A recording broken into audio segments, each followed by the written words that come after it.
All right, today's topic is food production. We've already kind of played with food production a little bit. We saw the video. We've done that whole activity of could you feed yourself efficiently on $1 a day. Now we're just going to come a little more into this. A few reminders.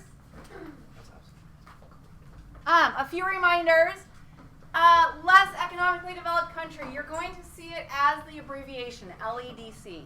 This is what we used to call a third world country, but we've changed the terminology to be more politically correct. Less economically developed country means that they have low to moderate industrialization and a low GDP. What's a GDP? Gross domestic product. And what is it an indication of? Economic health. How much money that country has, right? Are you a rich country? Are your people, for the most part, wealthy? Like globally wealthy? Remember that $1 a day or more? Or are your people globally not so wealthy? So MEDC, more economically developed. LEDC, less economically developed. What are we? More. What is most of Europe?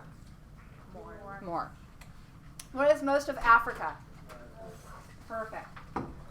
Couple other terms. Agribusiness. Just what it sounds like. The business of agriculture. And last but not least on here is a COFA. This is a Certified Organic Farming Association.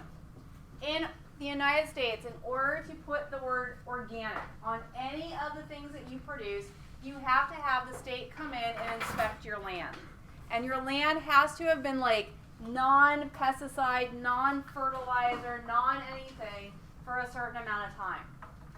This costs a lot of money to have the government come in and inspect your land and to do the paperwork and to get the stamp of approval from the government. Is it possible that you could be an organic farmer and not have the COFA seal? 100%.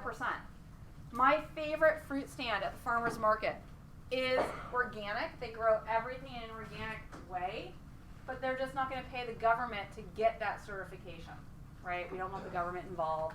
We don't want to have that increased cost that then we have to pass on to the people buying our fruit. But if you go to the grocery store and something is labeled as organic, it has gone through the process of getting the government's seal of approval. The idea of subsistence farming is the idea that you are growing what you need to feed your family or maybe like your little individual compound or community. So you are growing in a way that is not for sale. That I'm going to grow all of the fruits and vegetables that I want to eat, all of the grain that I'm going to mill into the flour for my bread, all of the meat that I'm going to feed my family. But I'm not going to grow in excess. I'm not going to sell this to the world at large. Because of that, I can get away with a smaller chunk of land.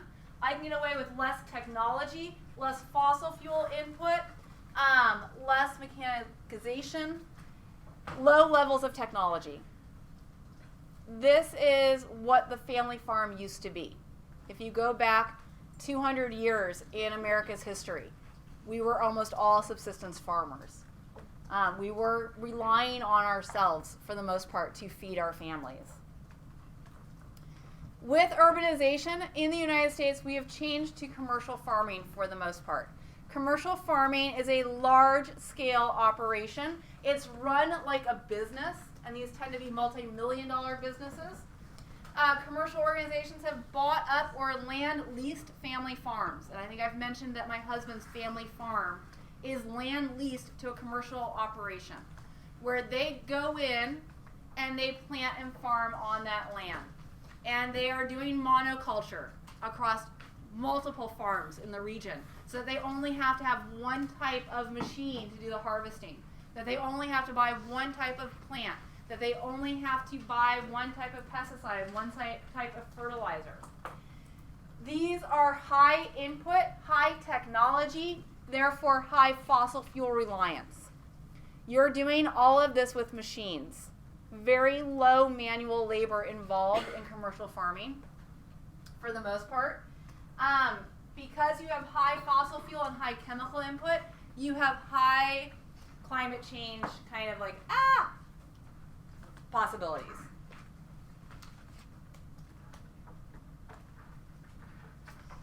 Couple of other types of farming that you can do. Pastoral farming is saying, look, I own this piece of land that I can't terrace. I can't grow crops on this piece of land. But what I can do is raise goats for milk or goats for meat.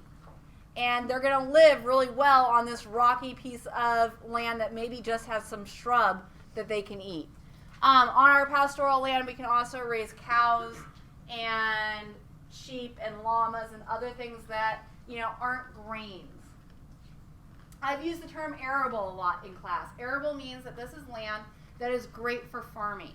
It's flat, it's high in nutrients, it's got a water source nearby. This is the land that I can grow a large amount of food on. Mixed use land is kind of the ideal. Even if we're going to go commercial, we want it to be mixed use. Mixed use means that I am going to grow animals and crops on my farm. And the crops that I grow, some of those crops are going to go to feed my animals. If you have seen the big dairy operations out in Norco or Corona, those are not mixed land use or mixed crops. Those are huge dairy operations that have to have their hay for those cows shipped in on a weekly basis. Once you start having to ship in the feed for your cows, you are increasing your reliance on fossil fuels because you have to have the trailer and the truck to bring that stuff in. And therefore, you are increasing the amount of greenhouse gases you're putting out. Just some facts for you. We have 23 billion livestock animals on the planet. Guys, raise your hand. Anyone vegan? Oh, I'm putting my hand down, sorry.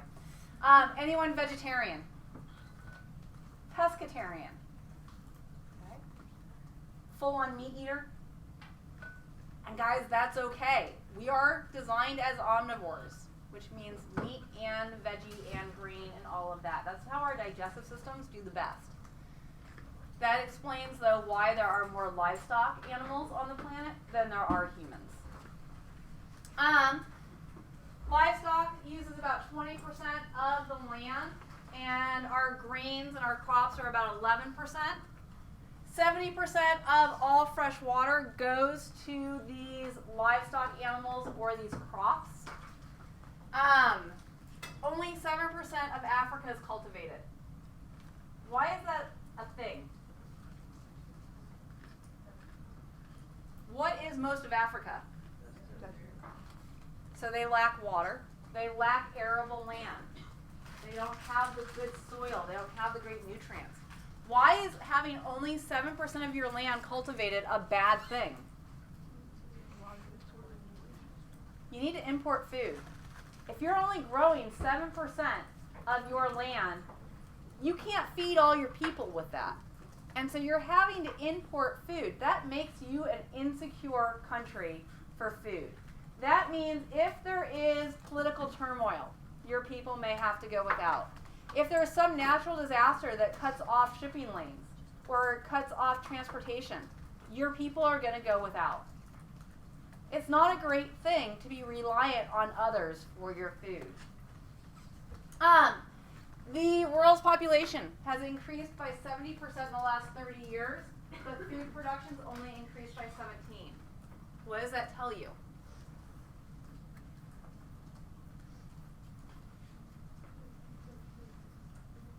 Say it louder.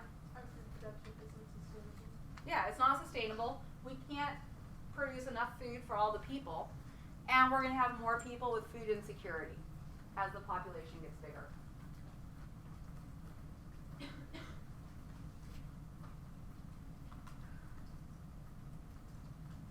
One-third of the world's population uses wheat as their main carbohydrate, and carbohydrates are the main part of their diet. Now, when I say wheat, probably 50% of what you guys eat is made of wheat. All of your pasta is wheat-based.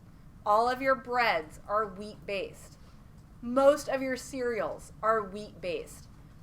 We have two different types of wheat that we see in the United States. We see whole wheat and then like the yummy white bread stuff. The difference between the two is wheat is kind of like a seed when it's harvested. Whole wheat has the outer husk of that seed still. And they say it's healthier because that's more fiber. White bread or white wheat has that husk removed and it's just the inner part of the seed. That's the same with, by the way, the difference between brown rice and white rice. Brown rice still has the outer husk, which means it has more fiber. They say it's healthier than a white rice that has had that husk removed. Other carbohydrates around the world are rice, which is common in Asian countries. Maize, which is just another word for corn. We see that in South America where it originated. Potatoes, barley, sweet potato. Cassava is this. It's a root-like vegetable, kind of like a sweet potato. And then our old grains, old world grains, like millet and sorghum. Millet and sorghum are like the new trendy breads because when you make bread out of those two grains, they don't tend to produce gluten. And so people who are gluten intolerant can generally tolerate millet and sorghum. The majority of this type of production is done in temperate areas, which means if you don't live in a temperate area, you have to import these grains. Meat is our second largest portion of our diet. And when we look at meat trends, the more economically developed your country is, the higher your meat consumption. In other words, the more money you get, the more meat you're going to eat. Think about your activity on Friday. Could you eat a lot of meat on your $1 a day diet? No. So that plays into this trend. 40% of all grain that is grown in the United States is grown to feed our cows and our pigs and our chickens. So if you drive across the Midwest or fly across the Midwest, those flyover states, most of what's being grown down there is being grown to feed to cows or pigs. When you look at the map, the darker the color, the more meat that's consumed in that country. So United States, Australia, huge meat eaters, more economically developed countries, and countries that were kind of raised or developed on livestock, like on big cattle industry farming. Cows are not the only thing that we eat worldwide. So if you look at the map up here, if it is purple, it's a beef thing. If it's pink, it's pig. If it's orange, it's poultry. And if it's maroon, it's sheep. So we have different sources of meat. In the United States, chicken is king. Right? Eat more chicken. And then comes our cow. Very little goat or sheep eaten in the United States. We talked a little bit about this on Friday, the difference between malnourished and undernourished. Malnourished is you're getting enough calories, but you're not getting the nutrients that you need. You can be overnourished and malnourished at the same time. Overnourished means you're getting more calories than you need, like more calories than you're going to burn in a day. If I had a diet exclusively of Twinkies, I could be overnourished and malnourished at the same time because I'm not getting the vitamins and nutrients that I need to be healthy, but I'm getting way more calories than I need, so I become a little roly-poly. Unbalanced means you're not getting the micronutrients that you need. Those are the things that we tend to take vitamins to pick up on. And then there is this idea of famine. Famine is large-scale starvation of the people in your country. Give me an example of a country that's undergone famine. Ireland for the potato famine. Give me another one more recent. Anyone hear the song We Are the World? Right? Very catchy. All of the pop stars of the 80s got together and sang a song and sold it to raise money. That was Ethiopia. That's the pictures you see of the little babies that have skinny arms and these big, bulging, bloated bellies. More recently, Sudan has gone through a famine, and we're starting to see it in some of our war-torn countries in the Middle East as their supply routes are being cut off by civil war. So famine is large-scale starvation of a country's people. We are getting better with our nourishment of the world's people. The darker the color, the more undernourished people there are in that country. And you can see the comparison like between 1990 and 2010. It has gotten better. It's not great, but it's gotten better. On average, an MEDC gets about 3,300 calories a day. You guys can like bust that out in one trip to In-N-Out. The cost of food is relatively cheap, and we are getting to choose our food based on preference, not need. So I can sit here and go, God, what do I want to eat for dinner tonight? And then I can go to the store and buy exactly what I want to eat. If you're in an LADC, you don't have that option. You're going to eat what you can afford and what's available at the time. We also have a large amount of food waste in MADCs. Think about your own lives. Do you ever throw away food? Do your parents ever throw away food? I know I'll think like, oh my gosh, I can cook on Wednesday. And I will buy on Saturday the things I think I'm going to be able to cook on Wednesday. And then life gets in the way and none of the 5 of us are home. And I don't cook. And that was the only day I was going to be home to cook. And now that food doesn't get cooked and it gets thrown away. Or a kid will say like, hey, get me 5 bananas. And then they don't eat any of them. And they go bad before I can make banana bread out of them. We tend to throw away a lot of food in this country. Not so much in LADCs. LADCs average about 2,600 calories a day. They tend not to be fully rounded calories. So maybe not meat every day, maybe not a fruit or a vegetable every day. We have an issue sometimes in our LADCs about political control over nourishment. So in Haiti, we saw instances of the government controlling what food was released to the people of the country and controlling the citizens by their food release. We also see, again, countries that have to import their food. When there is a disagreement between 2 countries, those food supplies are being cut off. Not very nice, not very humanitarian, but it happens. Oh, one last thing on the slide. Think back to that video with the little Swedish economist and that family in Africa. Anyone remember what crop they were growing? Making you think way back. They were growing sesame seeds. He had a family of 8. Can you eat sesame seeds? Like you can eat them, but is that like a main portion of your meal? No. He's cash cropping. So in our LADCs, we see a lot of cash cropping. Sometimes it's controlled by government. Sometimes it's controlled by necessity. He really wanted that bike. So instead of doing subsistence farming and farming what he needed to feed his family, he farmed what he could sell so that maybe he could start the cycle out of poverty. But in a way, that kind of hurts too, right? Because if you're not growing things to feed your family, you've got to go out and buy to feed your family. And that kind of perpetuates it as well.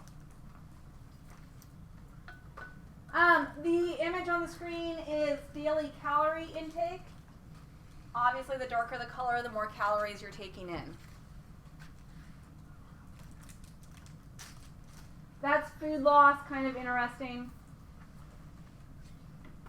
Okay, what determines what you can grow? You got to have the right climate. You have to have the right amount of rain, the right temperatures to grow your crops. We see our grains grown mostly in temperate areas like the United States and Canada. We see rice grown mostly in Asian countries that are hot and humid. So you have to have the right climate. There are cultural and religion restrictions based on what you can eat. Is anyone Jewish in the room? Okay. What are the restrictions for Jewish? Do you know? Anyone Muslim? Okay, Muslim and Jewish are the 2 big ones that have restrictions. Muslim tends to be no pork products. Jewish tends to, I think it's pork as well, but they tend to be very particular about what you store where and with what and how food is processed.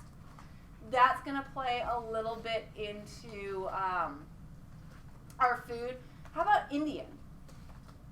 No No cows, right? You go to McDonald's in India, they're not selling hamburgers. So there is some cultural and some religion on this. There is some political. A subsidy. Most of our farmers in the United States are subsidized to grow food, or if there's a huge supply, if it was a great corn year, the next year some of our farmers will be paid not to grow, to keep the food prices kind of on an even keel. What's a tariff? Tax based on food. A tax. It's on any goods that are imported. So we're going to have some tariffs on the food that we're importing, or if we try and export our food, some of those have tariffs as well. And then socioeconomic supply and demand comes into play. About the 1920s, 1930s, we had a green revolution. This was the industrial revolution for farming. Like, oh my God, we have motors that now, instead of me pulling my plow by horse, I can do it behind something that's motorized. It's like less work on my part. I can do it faster. We have chemistry, that I have pesticides and herbicides and fertilizers, and oh my God, I can grow more and I can grow it more efficiently. There was a lot of good that came out of the Green Revolution. We became more efficient at growing food that we need for our growing population. We're also seeing now, 100 years later, that maybe there was some bad that came out of it as well. And you guys saw that highlighted in the video, that we have kind of gotten away from the lessons that our forefathers taught us about farming and how to work with the land as opposed to against it. Green Revolution is a lot of working against the land. Of what can we do to get rid of pests? What can we do to get rid of weeds? What can we do to ensure that I can grow way more corn than this land typically can hold?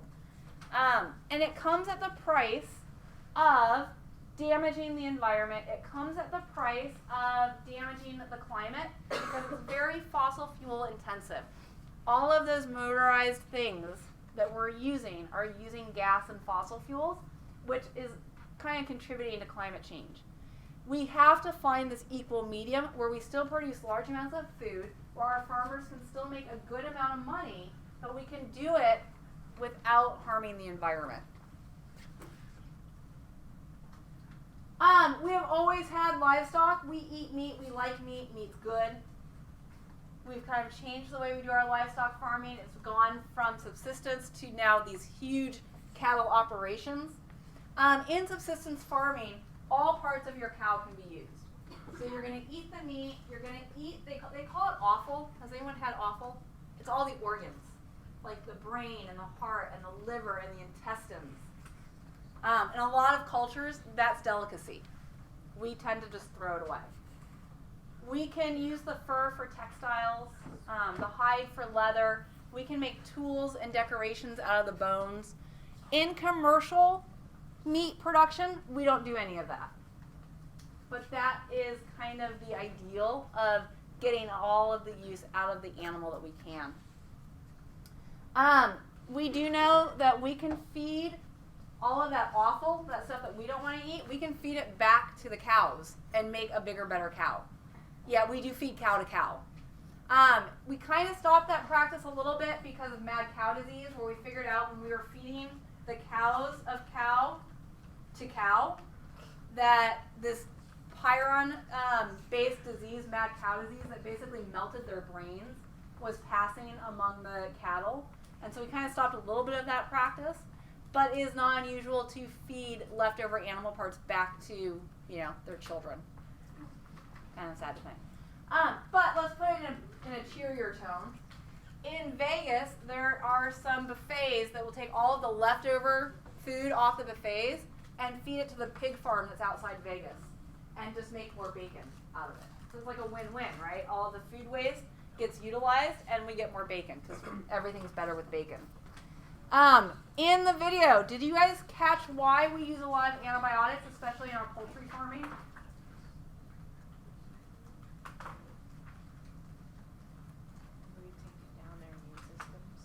Right, so their immune systems are weak because we're crowding them. You could have 2,000 birds in a space as big as this classroom. And when you put them that close together, their immune systems go down. And if you have one diseased bird, he very quickly spreads it to all of the other birds. So we are preemptively treating these birds with antibiotics. We know that's not a good thing because the more we use antibiotics, especially when they're not necessarily called for, when there's no disease present, the more likelihood we are going to have of resistance, of bacteria that develop that are not killed by any antibiotic. So not a great thing. Livestock tends to be really water intensive, and when we talk about eating cockroaches, they'll show that. Yeah, we are getting there. Crops are basically seeds that are intentionally sown. When we say we're going to sow something in agriculture, it means planted. Sown and planted mean the same thing. That we're planting in soil, and we are growing for consumption either by us or by our livestock. We are going to use artificial selection and genetically modifying these organisms in order to make the bigger, better crop. Both of this means that we're taking the genes that we like and only replanting those genes, whether we're doing it in a lab or in the farm. We tend to do monoculture. In the video, they touched on monoculture as well. We are doing monoculture in the United States because then I only need one type of machinery. I only need one type of pesticide, herbicide. I only need one type of fertilizer. It makes me more efficient as a farmer. I'm not going to go over this chart, but guys, when you're doing your study guides tonight, because I know you all go home after lecture and do your study guides, definitely pay attention to this. You could be asked to write on these examples of different types of agriculture that are out there. So make sure you read through this, make sure you know which ones are good for the environment, which ones are not so great for the environment, and can come up with reasons why. One example I want to point out that I did like in big print here is North America cereal growing. Remember, cereal is not just weeds. Cereal is anything that comes from a grass, which is corn, oats, barley, wheat, rice. In North America, it tends to be heavily based on technology, heavy fossil fuel intensive, commercial, we're selling it for profit. In Southeast Asia, they are growing their rice in a subsistence way. They are selling some of their surplus, but the majority is for their family to eat. Their family is out by hand planting these rice fields. Very low technology, very low fossil fuel input. There's a difference between the two here as far as what's environmentally friendly. Two other examples, intensive beef farming in South America versus the Maasai tribe in Africa. One is commercial, one is subsistence. One has heavy technology used, maybe not so great for the environment. The other one is subsistence. Hopefully you can figure out which is which. I'm going to skip the efficiency piece because I haven't seen it on a test in a while and just move on. We have improved our technology. We are starting to get back to the roots of how can we keep the Green Revolution and everything we learned and our low labor, but still be a little better for the environment. In the video, you saw them intercropping. You saw them planting two different crops together because one crop takes the nutrients out, the next crop puts it back in. I know as a home gardener, if I plant my vegetable plot and I plant marigolds as a border, the marigolds will actually repel pests out of my vegetable plot because the pests don't like marigolds. So we are starting to work a little bit more with nature and kind of pairing our planting to help that out. No plow tillage. Saw that in the video as well. That's leaving the stalks of the corn on the field to decompose instead of pulling them all out. That means that I can take the corn and I can sell the corn or eat the corn, and then the stalks decompose, and when the stalks decompose, all of the nutrients that were in the stalks go back into the soil. So then that land is ready for the next growing season. If you look in this picture, these are riparian zones or buffer zones. So anytime I have a waterway running through my farm, I'm going to put in a buffer or a riparian zone.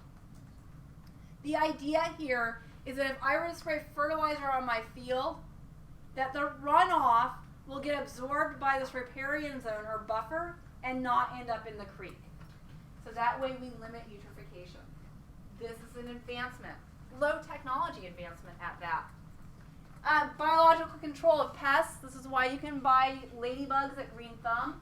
If your parents have rose bushes, as the first buds start appearing here as we come into spring, you're going to see little green bugs all over them. Those are aphids.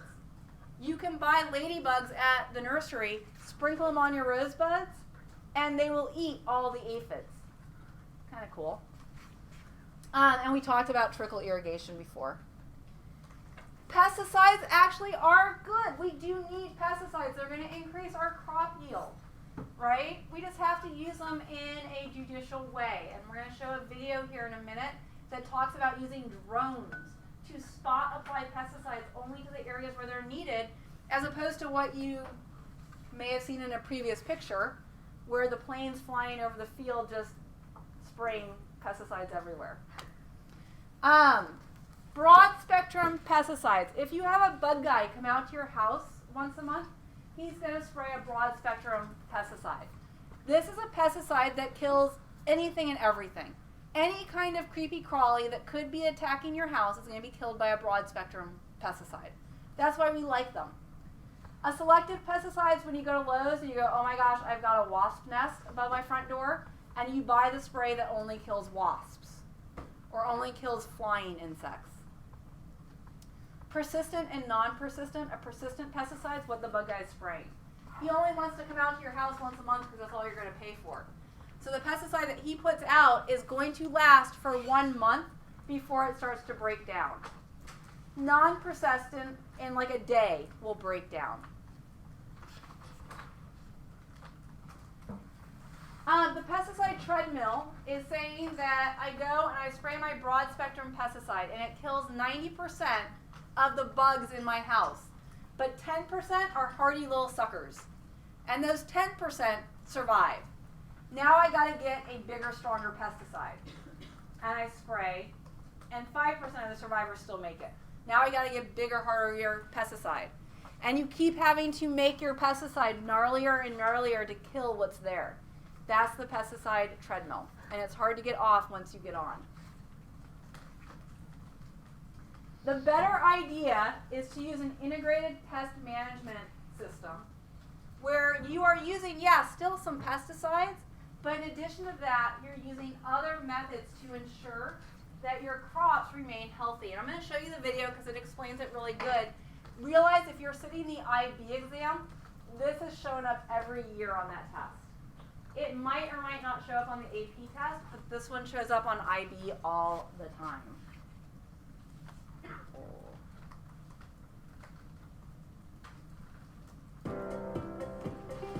Integrated Pest Management, or IPM, is a holistic pest management approach. By selecting and using several pest control mechanisms, it reduces the status of pests to tolerable levels. At globalgap.com.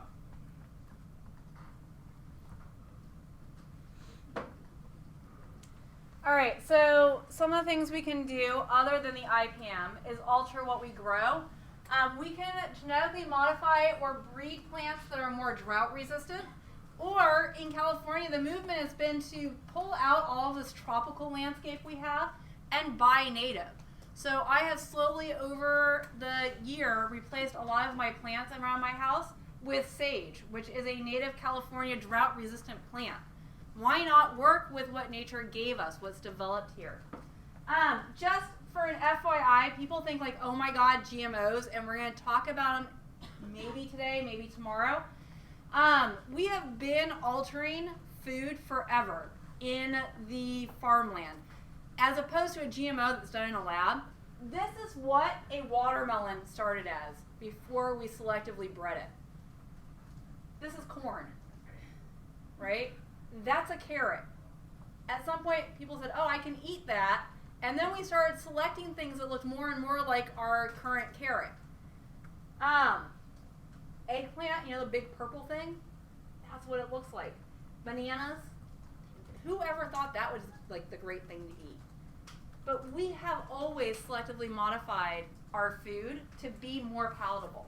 It's not anything new, it's not anything scary. Agroecology is rotating our crops, and we've kind of hit upon that again.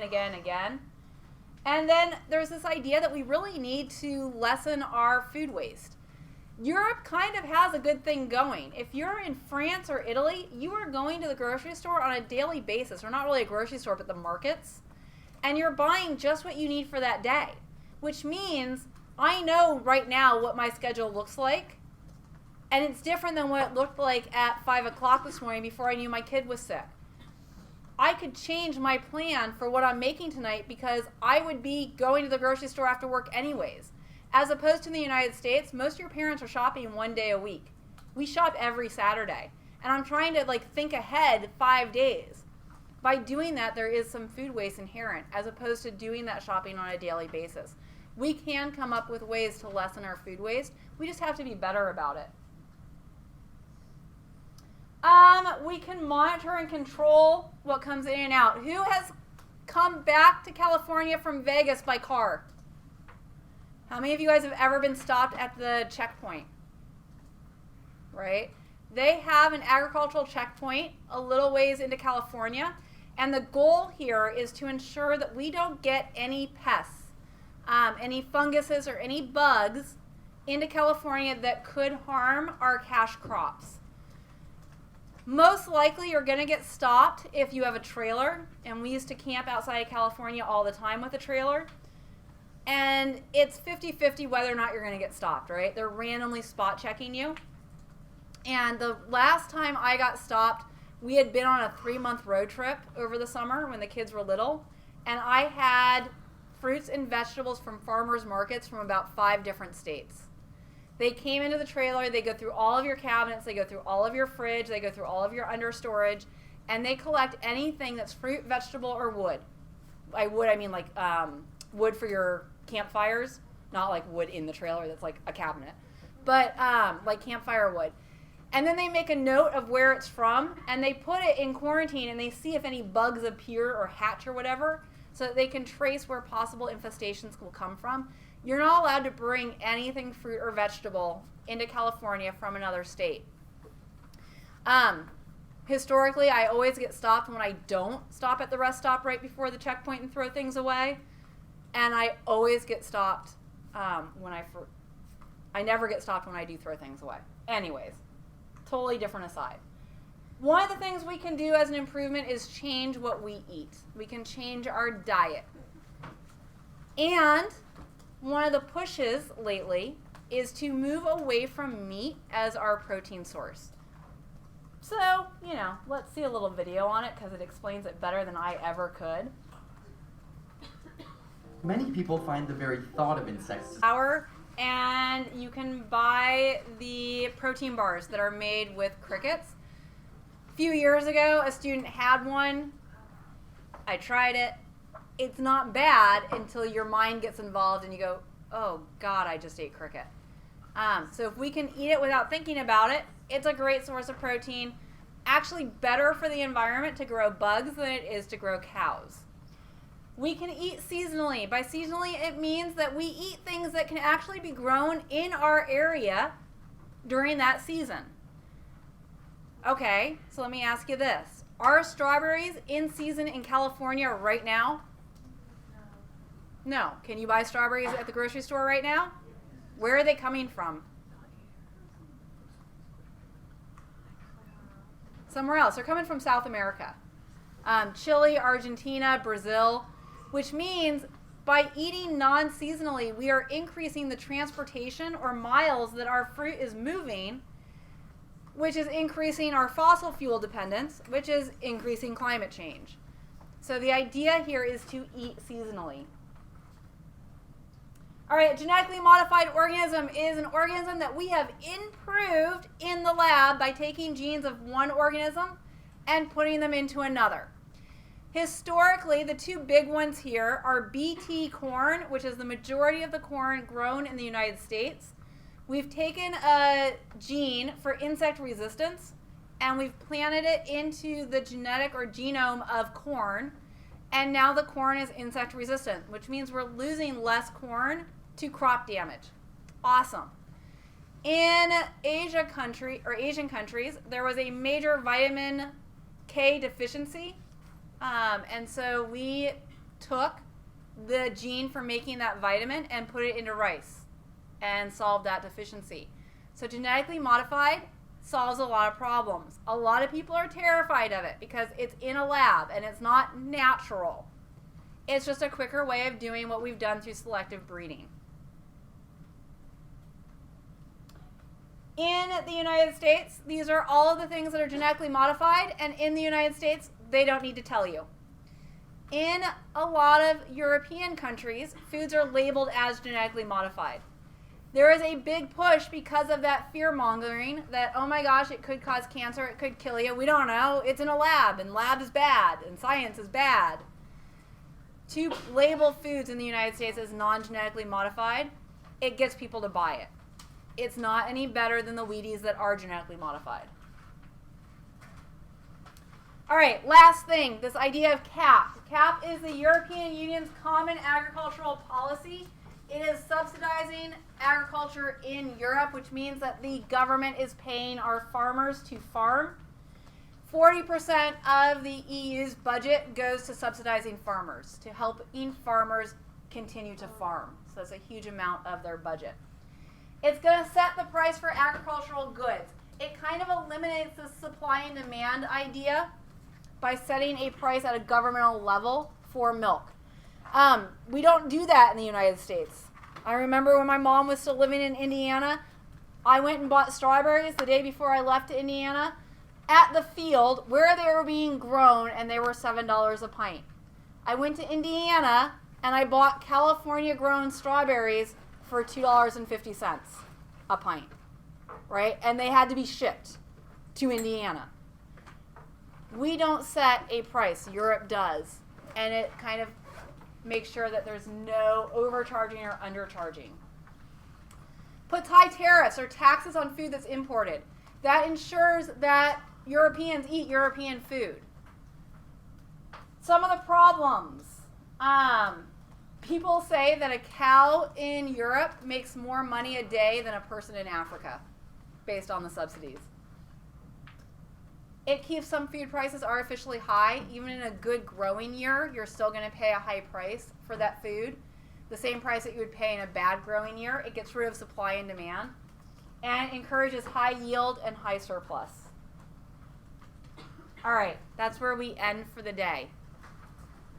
Thank you for bearing with me.